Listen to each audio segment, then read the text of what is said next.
এক মেয়ে তার শ্বশুর বাড়ি যাওয়ার আগে বাবাকে প্রশ্ন করলো, বাবা, আমাদের সামনের উঠোনের ওই গাছটাকে কি পেছনের বাগানে লাগানো যায় না? তখন মেয়েটির বাবা তাকে উত্তর দিয়ে বলল, ওই গাছটা হলো 4 বছরের পুরনো একটা গাছ, এটা এখন অন্য কোথাও লাগানো একদমই সম্ভব না। এখন যদি এই গাছটাকে অন্য কোনো জায়গায় নিয়ে লাগানো হয়, তবে সেটা নতুন মাটিতে নিজেকে মানিয়ে নিতে পারবে না এবং গাছটা মরে যাবে। নিজের বাবার মুখে এই কথা শোনার পর মেয়েটা তখন হাউমাউ করে কাঁদতে কাঁদতে বাবাকে বলতে লাগলো, আচ্ছা বাবা, একটা কথা বলো তো, 4 বছরের একটা পুরনো গাছ যদি অন্য জায়গায় নিজেকে মানিয়ে নিতে না পারে, নতুন মাটিতে নিজেকে একদমই বাঁচিয়ে রাখতে না পারে, তাহলে আমি তো তোমার এই ঘরে 20 বছরের পুরনো একটা মেয়ে। আমি তো কোনো সামান্য একটা গাছ নই বাবা, আমি তো তোমারই মেয়ে।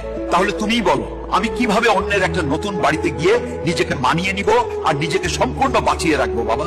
মেয়ের মুখে এমন একটা কথা শোনার পর তার পরিবারের সবাই যেন একদম অবাক হয়ে গেল, আর তার বাবা অঝরে হাউমাউ করে কাঁদতে লাগলো। আসলে আমরা ছেলেরা মেয়েদের জীবনটাকে যতটা বেশি সহজ বলে মনে করি, তাদের জীবনটা কিন্তু ততটাও বেশি সহজ নয়, অনেক কঠিন। তাই আমি এই পৃথিবীর প্রত্যেকটা ছেলেকে বলবো, আপনারা সবাই দয়া করে মেয়েদেরকে মন থেকে সম্মান করতে শিখুন এবং তাদের ভালোবাসুন।